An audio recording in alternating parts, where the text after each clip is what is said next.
Feliz sábado. Que bom que você escolheu estar aqui hoje. Hoje é mais um sábado especial dentre muitos. E eu fico muito feliz quando vejo os desbravadores participando, porque eu enxergo muita pureza nas crianças. E quando elas estão aqui, elas estão desenvolvendo e tendo a oportunidade de os seus dons e seus talentos florescer. Parabéns, desbravadores, parabéns, crianças. Em nome da diretoria, também gostaria de agradecer a todos os envolvidos nessa programação, que está desde já alguns dias, né, Gledson? Que a gente já vem conversando, se programando. Ao pessoal do stream, que estava aqui ontem até a tarde da noite. Não vou citar nome para não correr o risco de esquecer de alguém, mas Deus abençoe todos vocês. Todos vocês. Não poderia deixar também de estender os meus cumprimentos aos nossos amigos que nos acompanham via internet. Pastor, desculpa eu puxar a sardinha aqui para a minha igreja que eu frequentava no Brasil, mas tem algumas pessoas acompanhando lá. Também tenho amigos e a minha família acompanhando. Um forte abraço. Obrigado por estar conectados conosco. Mas sem muitas delongas, porque o meu tempo está curto, e geralmente eu sempre sou muito rápido, mas hoje eu tenho que ser mais rápido do que eu já sou. O título da mensagem de hoje, ela tem como base João capítulo 1, versículo 11, que diz assim: João diz que Jesus veio para o que era seu, e os seus não o receberam. E o título da mensagem é O Retorno do Rei, preparados ou perdidos como na primeira vinda? E eu fiz questão de colocar um título provocativo, porque quando se trata da volta de Jesus, pastor, parece que apenas conhecer já é o suficiente. E é aí que a gente se engana. É aí que a gente se engana.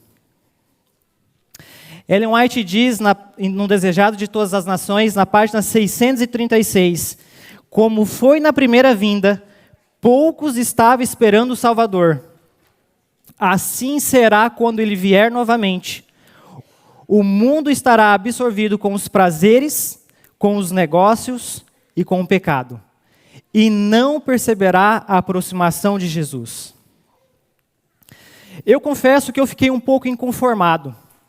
Porque quando nós olhamos para os judeus, parece ser um povo muito bem aplicado. E naquele tempo, eles conheciam a Torá. Eles tinham os escribas, os fariseus, que ajudavam a interpretar as escrituras. Desbravadores, crianças da idade de vocês decoravam e citavam a Torá. A Torá que naquele tempo era o Antigo Testamento, porque o Novo estava sendo escrito. Então, quando nós olhamos para esse cenário, parece que tudo está sob controle. Porque eles tinham os sinais que antecediam a primeira vinda de Jesus. O que poderia dar errado? O que poderia dar errado? Mas a grande pergunta dessa manhã: o que levou os judeus a deixar passar despercebida a primeira vinda de Jesus, que pode estar acontecendo novamente em nossos dias? Essa pergunta é muito importante, eu gostaria que você pensasse sobre ela. Eu vou repetir. O que levou os judeus a deixar passar despercebido a primeira vinda de Jesus, que pode estar acontecendo novamente em nossos dias? E o que nós sabemos é que os judeus, eles eram governados pelos romanos, que era a maior potência política e militar da época. E na cultura, quem predominava eram os gregos.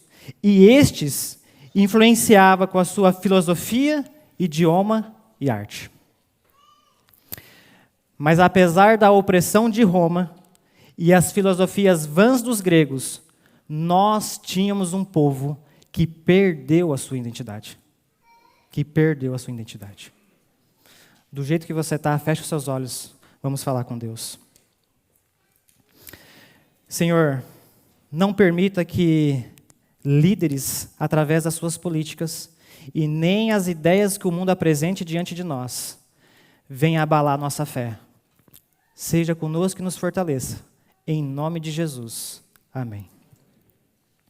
Então, o primeiro fator que levaram os judeus a deixar passar despercebido a vinda de Jesus foi a política. Política. Assim como em nossos dias, a política naquele tempo também era um dos trending topics, um dos assuntos mais comentados na sociedade. E isso se dava porque muitos dos judeus viviam sobre uma taxação pesada, imposta pelos Império Romano. E isso era uma das maiores fontes de insatisfação entre eles, porque não era apenas um peso financeiro, mas isso também representava um símbolo de dominação de Roma sobre Israel. E isso gerava ódio e revolta. Em Lucas, no capítulo 19, de 1 a 10, nós sabemos da história de Zaqueu e sabemos que o desfecho dela é maravilhoso. Mas quando a gente pega o finalzinho do verso 8, Zaqueu fala que ele iria restituir 4 vezes mais aqueles a quem ele tenha roubado. Zaqueu simbolizava a exploração que os judeus sofriam pelos romanos. Porque muitas das vezes era cobrado muito mais do que o devido. Muito mais do que o devido. E aqueles que não conseguissem pagar poderiam ser presos ou então perder seus bens. Além da cobrança excessiva, você tinha a presença constante de soldados romanos na cidade e nos vilarejos dos judeus. E isso gerava uma sensação de submissão. Submissão. Sempre lembrando os judeus da sua falta de autonomia. Sempre. Sempre. Em Mateus 5, Jesus até fala sobre a obrigação de levar a carga de um soldado romano por mais uma milha. Uma prática comum na época. Só que para os judeus, representava humilhação. E esse jugo romano, ele foi dividindo ainda mais a sociedade judaica. Apesar de ter várias ramificações dentro do judaísmo, eu gostaria de trabalhar com apenas 3 essa manhã. Nós tínhamos os saduceus, que cuidavam das coisas do templo e havia uma cooperação com Roma. Você tinha os fariseus, que estavam focados nas tradições. E você tinha os zelotes, que defendia uma reviravolta armada contra Roma, aumentando ainda mais a tensão na sociedade. E quando eu tento me colocar no lugar desses judeus sinceros, o desespero toma conta. A situação era dificílima. Dificílima. Os saduceus, que cuidavam do templo, que poderia trazer uma esperança, envolvidos com Roma. A mesma Roma que sufocava as famílias dos judeus com tributos pesados. A troco de quê? A troco de status e de poder. Como é triste. As pessoas se submetem e se corrompem por causa de status. Como isso é triste. Aí você tem os fariseus. Os fariseus, eles colocaram um fardo gigantesco sobre o povo. Pensa aí, a vida já era difícil por si só. E eles vão lá e ampliam a lei. Estimativas indicam que poderia ter um acréscimo de mais de 600 leis, deixando a vida muito pior do que já era. E se isso ainda não fosse o bastante, você tinha os zelotes. Os zelotes estavam querendo guerrear contra Roma. Imagina se isso acontece. Você pega um povo despreparado de guerra contra a maior potência militar da época. Sabe qual seria o desfecho desse confronto? Muitas pessoas iriam morrer. Seria devastador. Agora pensa comigo. Olhando apenas diante deste cenário, esquece tudo ao redor. Será que era tão difícil assim perder o foco da vinda de Cristo?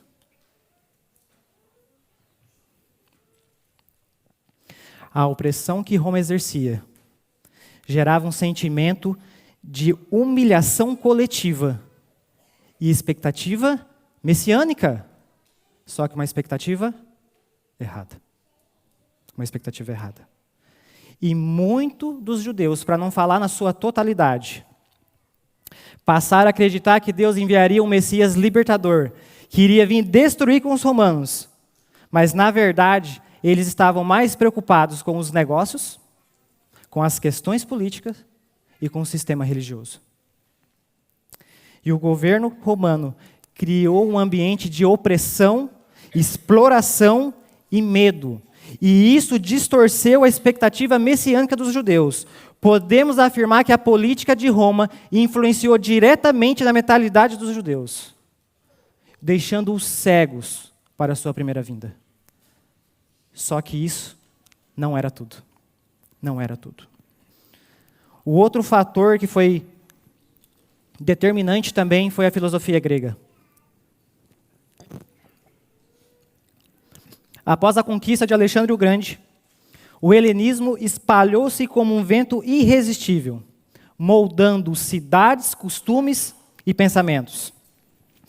E dentro do governo romano, eles gostavam de aderir novas culturas, e a que predominou foi a grega. Começando até mesmo pelo idioma. O grego koiné passou a ser o idioma universal. Eles tinham o latim, mas por haver bastantes romanos cultos que falavam grego, eles enxergavam a cultura grega como superior. E como nós bem sabemos, dentro da filosofia grega, o politeísmo era bem presente. Bem presente. E também foi absolvido pelos romanos, que chegaram até renomear os deuses gregos, tornando-se um verdadeiro sincretismo religioso. Zeus, que era o maior deus da mitologia grega, agora passou a se chamar Júpiter. Atena, que era filha de Zeus, passou a se chamar Minerva, e entre outros. E você também já poderia achar várias estátuas em muitos lugares dedicados a esses deuses, que tinha até uma das 7 maravilhas do antigo templo, que era o templo em Éfeso, dedicado a Ártemis, que passou a se chamar Diana. Uma das 7 maravilhas. Só que, quando eu comecei a estudar esse tema, eu cheguei à seguinte conclusão, que o carro-chefe dentro dessa filosofia grega estava nas filosofias de vida. Você tinha o epicurismo, o estoicismo, o hedonismo e o platonismo. E aqui foi um dos grandes problemas enfrentados pelos judeus à época, porque todas essas filosofias confrontavam diretamente a sua fé. Diretamente. Os 2 pontos que me chamou a atenção no epicurismo foi ensinar que se os deuses existissem, não estavam nem aí para os humanos. E depois que a pessoa viesse a morrer, ponto final. Acabou a esperança sem mais nenhuma expectativa. Os estoicos acreditavam em um princípio divino impessoal, que não existia um ser através da criação, e que tudo o que acontecia era através de uma razão cósmica que governava o universo. E como se tudo já tivesse definido, e você tivesse apenas de ter maturidade para lidar com tudo isso.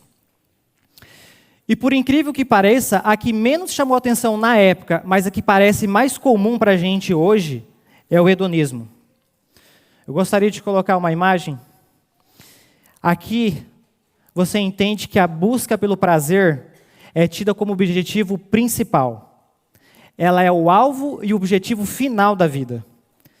Seja ela físico, em busca do corpo perfeito, seja através de relacionamento, sem nenhuma restrição, comer as melhores comidas, ter os carros de luxo, os carros mais top, e também viajar para os melhores lugares. Enfim, é que aparenta ser o melhor que o mundo pode oferecer. E hoje, o hedonismo moderno, ele incentiva uma mentalidade egoísta. A única coisa que importa é o que eu quero, é o que eu gosto. E isso vem refletindo na sociedade, através de relacionamentos superficiais, falta de empatia, vivem para os prazeres físicos sem se importar com as consequências. E o resultado disso, eles começam agora a passar a ver a Deus e a Bíblia como algo chato e ultrapassado. Porque na Bíblia ensina a gente ter princípios de autocontrole, santidade e propósito maior que o prazer. E os desbravadores, que era para ser visto como algo fantástico, como sempre foi visto, passa a ser apenas um entretenimento. E, por fim, o interesse na igreja diminui. Um adendo aqui para os pais. Pais, invistam na espiritualidade dos filhos de vocês. Porque se vocês se abdicar disso, vocês não estão comprometendo o futuro deles, e sim a salvação. Chame a responsabilidade para você.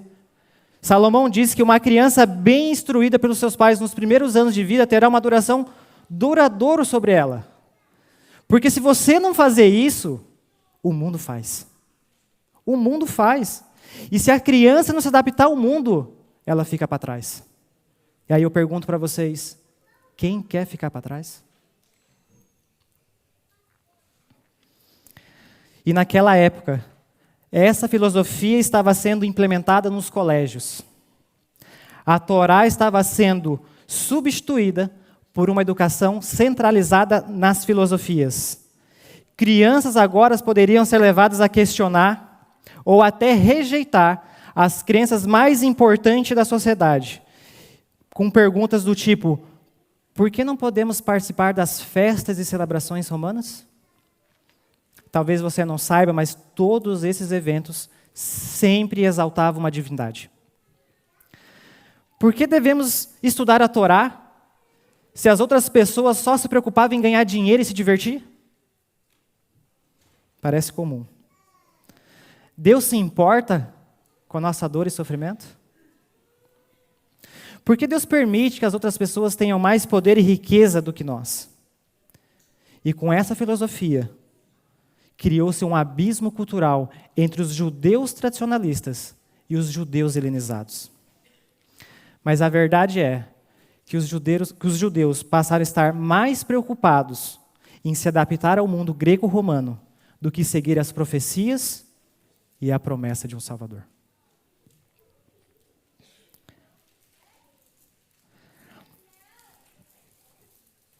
Eu me peguei pensando nesse pensamento e eu gosto muito dele. Diz que a rejeição de Jesus não é apenas um erro histórico, mas uma realidade que pode ocorrer em qualquer época quando colocamos a cultura acima da fé. E isso só não vai acontecer se a base dentro dos lares for forte, estiver sobre a rocha e não sobre a areia.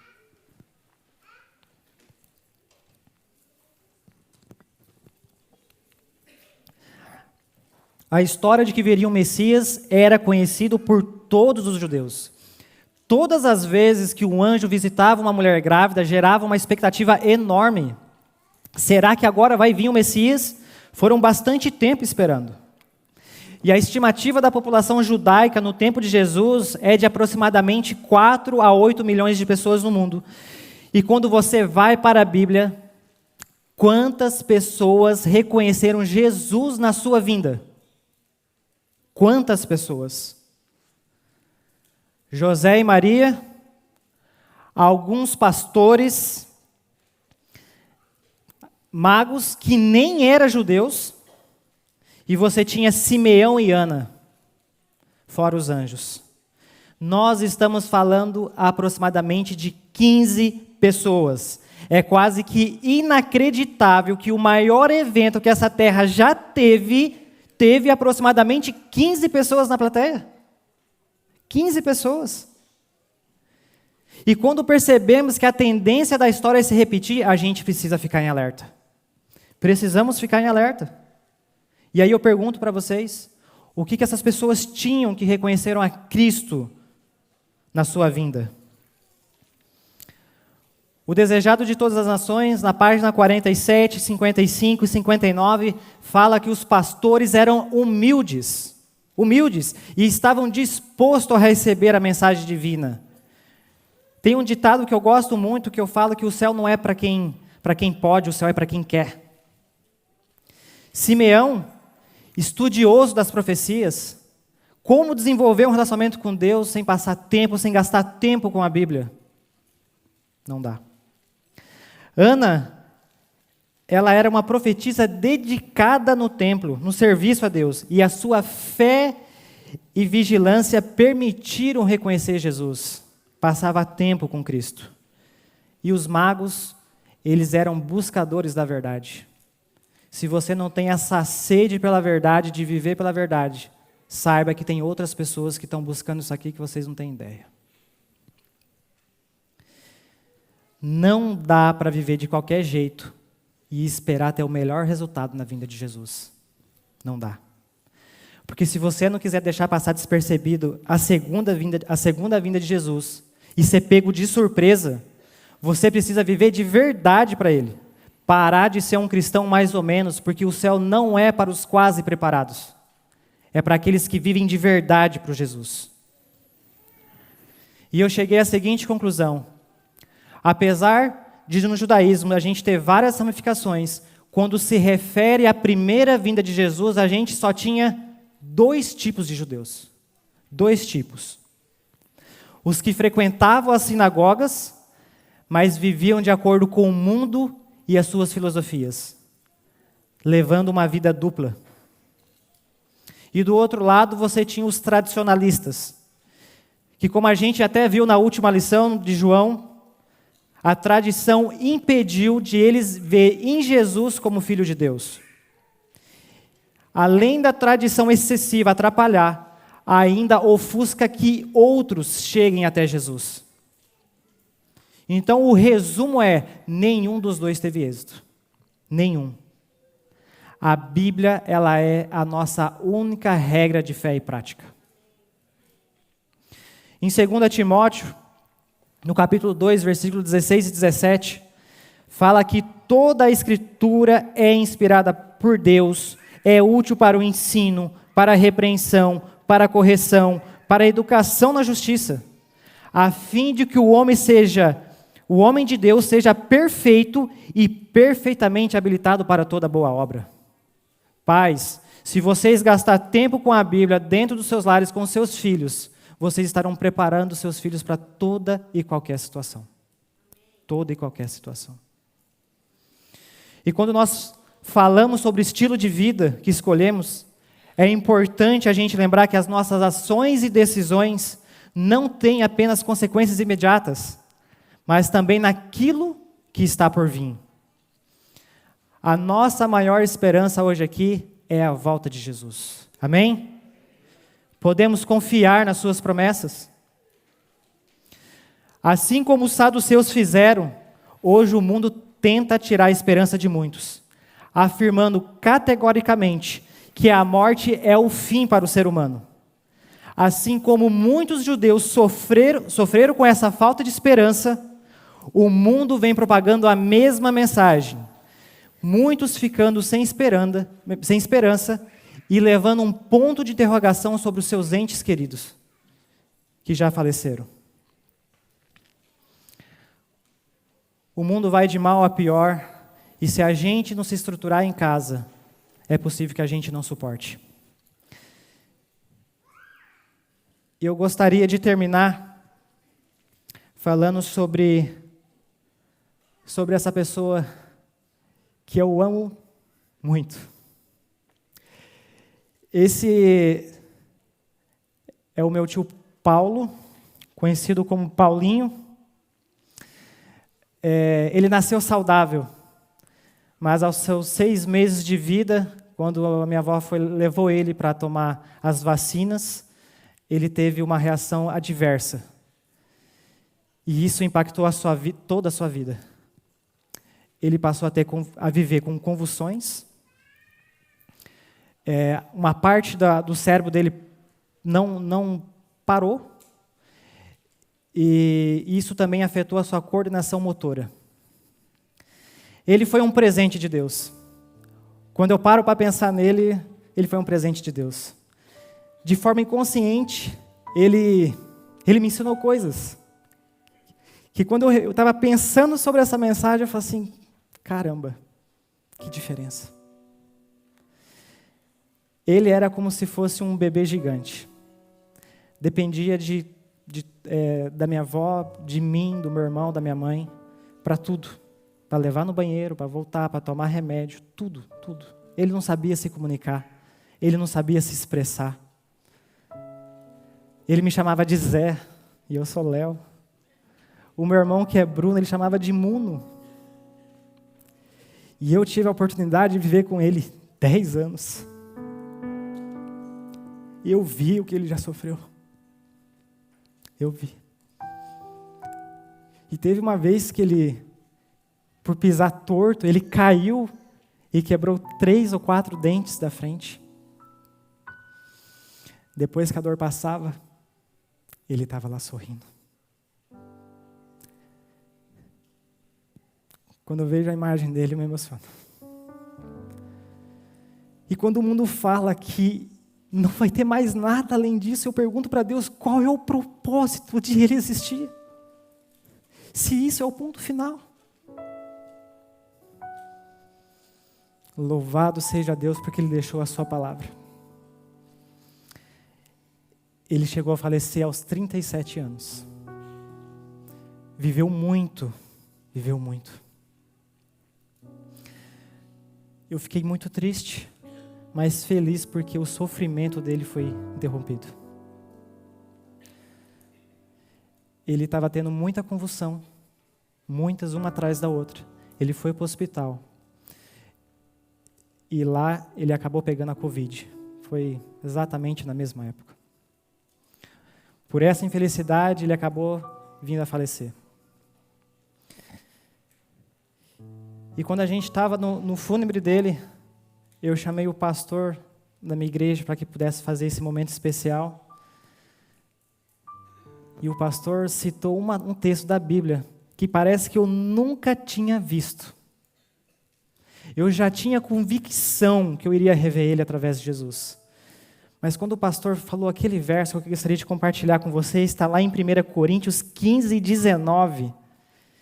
Ele falou assim: se a nossa esperança em Cristo se limita apenas a esta vida, somos os mais infelizes de todos os homens. E quando eu comecei a olhar para meus familiares que choravam copiosamente, eu conseguia ver no rosto deles que eles não tinham uma definição sobre a morte, não sabiam se iriam rever mais uma vez. Posso afirmar para vocês que nós somos privilegiados. Privilegiados. Por isso se apegue à palavra de Cristo, mesmo em situações adversas. Porque para o mundo é um ponto final, mas para nós quem dá a última palavra é Cristo. E a morte para Ele não é um ponto final, amém? É uma vírgula. A esperança depois da morte. Nós vamos reencontrar os nossos entes queridos. Eu quero reencontrar o meu tio, eu quero abraçá-lo, ele em perfeito estado. Porque Jesus vai fazer isso. Quantos gostaria de reencontrar os seus entes queridos que vocês já perderam? Faz muita falta. É difícil lidar com a perca.